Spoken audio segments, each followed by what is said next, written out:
Assalamualaikum warahmatullahi wabarakatuh. Bismillah, alhamdulillah, wassalatu wassalamu ala rasulillah, amma ba'd. Akhwati fillah, rahimakumullah. Dimanapun antum berada, mudah-mudahan senantiasa dalam keadaan sehat walafiat. Kita lanjutkan hadis ke-27. Hadis ke-27 saya beri judul jangan tinggalkan sholat kecuali jelas dalilnya. Dalil di sini maksudnya adalah bukti yang nyata gitu. Ini khusus bagi perempuan tentunya karena seorang laki-laki nggak mungkin meninggalkan sholat ya. Kalau perempuan bisa jadi. Nah, di sini saya bacakan dulu hadisnya. An Aisyah radhiyallahu anhuma qalat ja'at Fatimah binti Abi Hubaish ila Nabi sallallahu alaihi wasallam faqalat ya Rasulullah inni imra'atun ustahadu fala adhuru afa ada'u shalah faqala Rasulullah sallallahu alaihi wasallam la dzalika innama irkun wa laisa bihaidin فإذا أقبلت حيضتك فدعي الصلاة وإذا أدبرت فاغسلي عنك الدم ثم صلي متفق عليه. Yang artinya hadis ini diriwayatkan oleh Aisyah radhiyallahu anha. Dia berkata ada seorang perempuan datang kepada Nabi. Nah, perempuan ini adalah Fatimah bukan putri Nabi ya, tapi Fatimah binti Abi Hubeish ya, beliau ini adalah masih ada kekerabatan juga dengan Nabi. Yang saya baca beliau ini adalah binti Al-Muttalib gitu.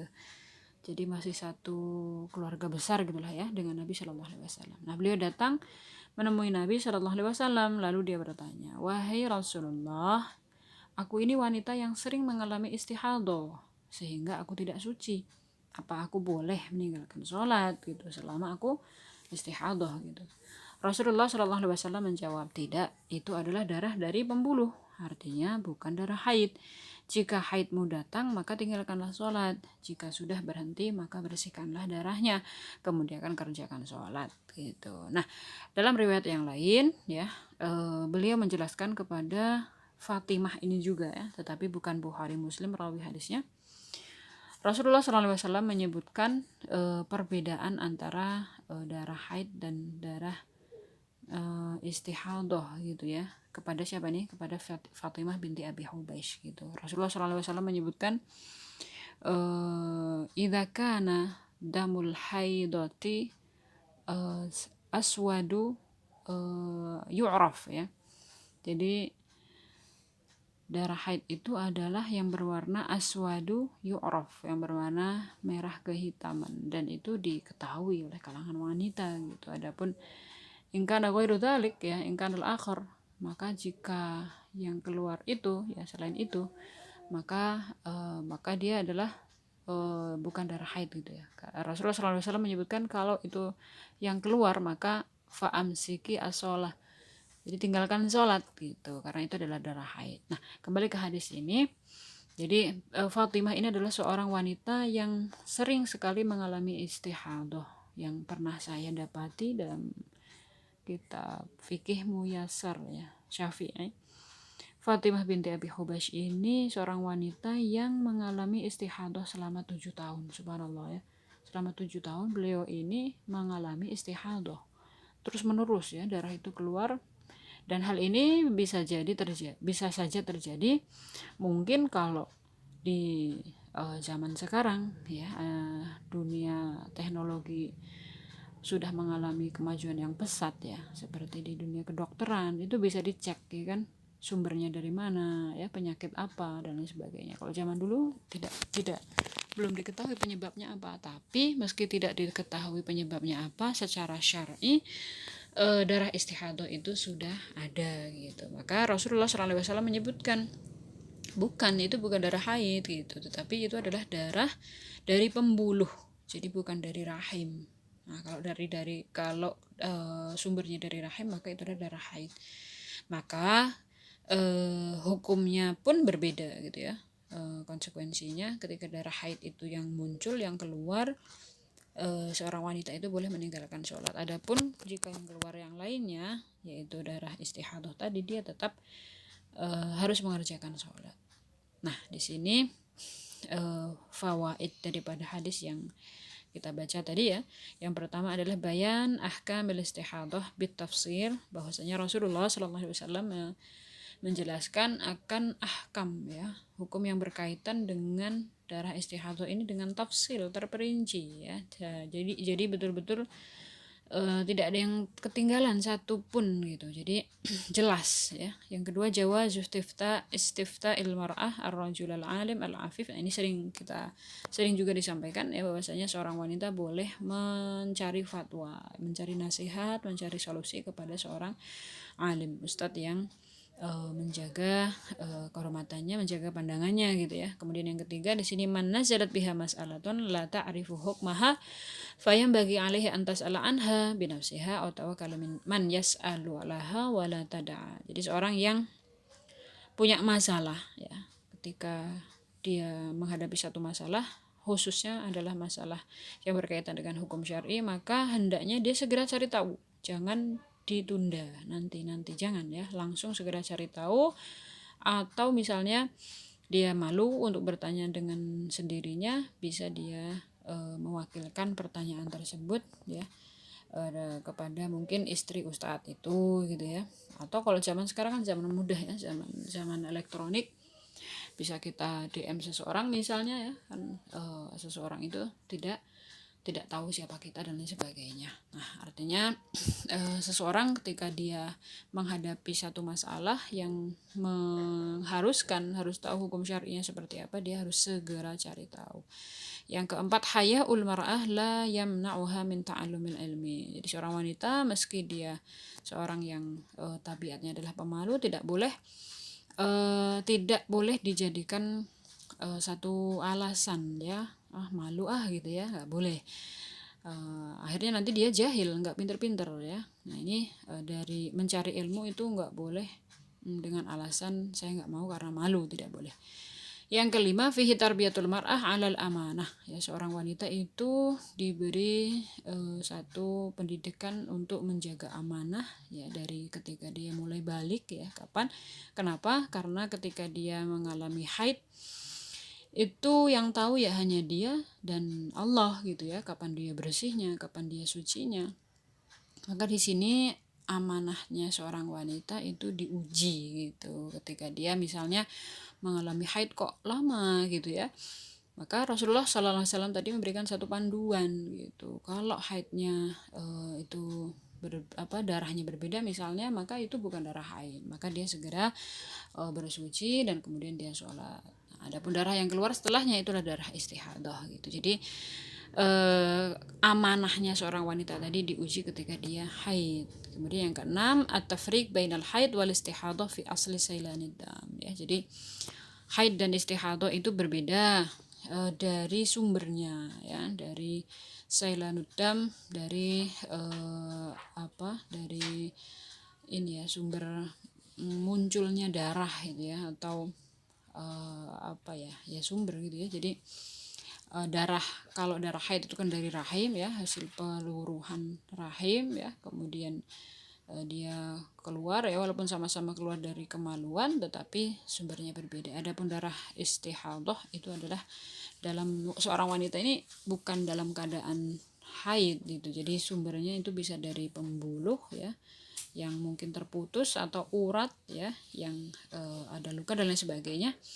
Maka ini sebetulnya seorang itu mengalami satu gejala tertentu gitu ya. Fal istihadah irkun yunzaf bi khilafil haid, tadi darah yang keluar dari urat atau pembuluh. Yang ketujuh, anal mustahadah la yajibu 'alaiha al-iktisal li kulli shalah. Jadi seorang wanita yang mengalami istihadah itu tidak wajib mandi setiap mau sholat ya. Cukup baginya wudhu setiap hendak sholat ya. Satu wudhu untuk satu sholat, dan itu wudhu itu dikerjakan ketika masuk waktu sholat. Jadi nggak boleh nih misalnya saya wudhu sekarang kemudian azannya 5 menit lagi habis itu sholat, nggak boleh. Jadi dengar azan dulu ya kan, sudah tahu masuk sholat baru kita wudhu, bersihkan semuanya ya, misalnya pakai pembalut atau apa, dibersihkan semuanya dalam keadaan bersih ya.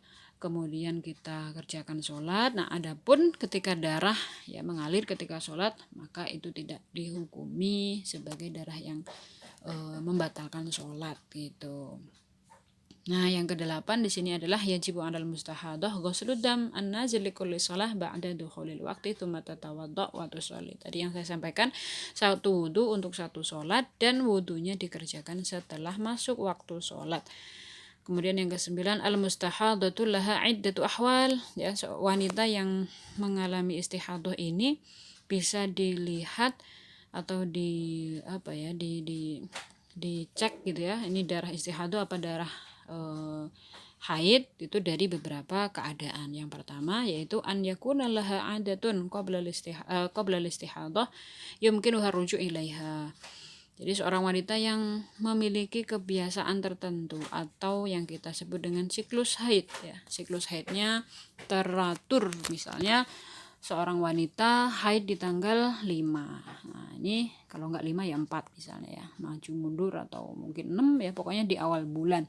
Ini teratur gitu ya. Selama beberapa tahun terakhir dia tuh teratur haidnya di tanggal itu. Nah, kemudian dia haidnya 7 hari. Kok ternyata setelah 7 atau 8 hari di hari ke-9 misalnya masih keluar haid, masih keluar darah, maka perlu dicurigai. Bisa jadi itu adalah darah istihadah. Itu cara yang pertama ya, menggunakan cara siklus haid, kebiasaan. Yang kedua adalah qudratuha adat tamyiz baina damil haid wa damil istihadah, yaitu hendaknya kita harus bisa membedakan darah haid dan darah istihadah. Nah, ini ada rambu-rambunya, yaitu sesuai hadis Nabi tadi sallallahu alaihi wasallam. Beliau menyebutkan idza kana damul haidati ya, dam haid atau darah haid itu adalah yang berwarna aswadu yu'raf ya. Darah yang berwarna merah dan kehitaman, dan itu diketahui ya. Pada umumnya wanita mengetahui itu adalah darah haid gitu. Warnanya hitam, merah dan kehitaman, dan baunya bau busuk gitu ya, tidak enak. Nah, adapun darah istihadah itu adalah darah segar karena memang berasal dari pembuluh yang bisa putus ya, atau luka dan lain sebagainya. Jadi darahnya darah segar yang kalau dilihat dari sifat darahnya sendiri juga, kalau darah haid itu lebih kental ya. Kalau darah istihadah itu darah sebagaimana darah luka ya. Kalau misalnya kita kena sesuatu jarum atau apa ya di tangan kita itu keluar darah, nah seperti itu darah istihadah ya, warnanya pun cerah. Nah, ini cara yang kedua ya, bisa kita tahu istihadah atau haid gitu. Kemudian kalau darah haid itu ya berbau amis dan lain sebagainya ya, adapun darah istihadah itu berbeda. Dan yang ketiga, misalnya kita siklus haid tidak hafal, tidak bisa juga membedakan gitu, maka cara yang ketiga adalah yaitu fi hadhil halah tuhsab adatuha bimithli adati ummiha au ukhtiha au qaribatiha. Jadi dilihat dari kerabatnya, jadi ibunya, saudarinya, mungkin bibinya dan lain sebagainya. Nah, ini siklus haid ibunya tuh biasanya 7 hari misalnya ya, kok dia haid kok lebih dari 10 hari, maka bisa jadi itu darah istihadah seperti itu ya. Jadi ada 3 cara. Yang pertama siklus haid ya, kalau tidak hafal siklus haidnya. Yang kedua dibedakan dari sifat haid darahnya tadi. Saya ada ilmu ya dari dulu guru saya, untuk membedakan darah haid atau istihadah ini bisa kita tes gitu ya. Bisa kita tes darah itu, kita masukkan ke dalam satu wadah ya, kita sebut saja misalnya gayung ya atau apa. Nah, jika darah itu menggumpal ya, sifatnya itu tidak langsung larut dengan air, maka dia adalah darah istihadah, darah haid, mohon maaf. Adapun kalau darahnya itu encer ya, dan dia langsung larut dengan air, maka dia itu adalah darah istihadah gitu. Ini ilmu dari guru saya dulu. Nah, ini adalah kesimpulan ya pembahasan kita di hadis yang ke-27 ini. Darah haid adalah darah haid dan istihadah itu berbeda. Darah istihadah itu darah dari pembuluh. Wanita yang mengalami istihadah tetap mengerjakan sholat dan kewajiban lainnya. Istihadah bisa diketahui dari 3 ya, salah satu dari 3: sifat darahnya, siklus haid, dan kebiasaan siklus haid wanita, kerabatnya. Wallahu ta'ala a'lam. Untuk diskusi bisa kita kerjakan atau bisa kita lakukan di grup seperti biasa ya. Kita cukupkan. Ilal liqa.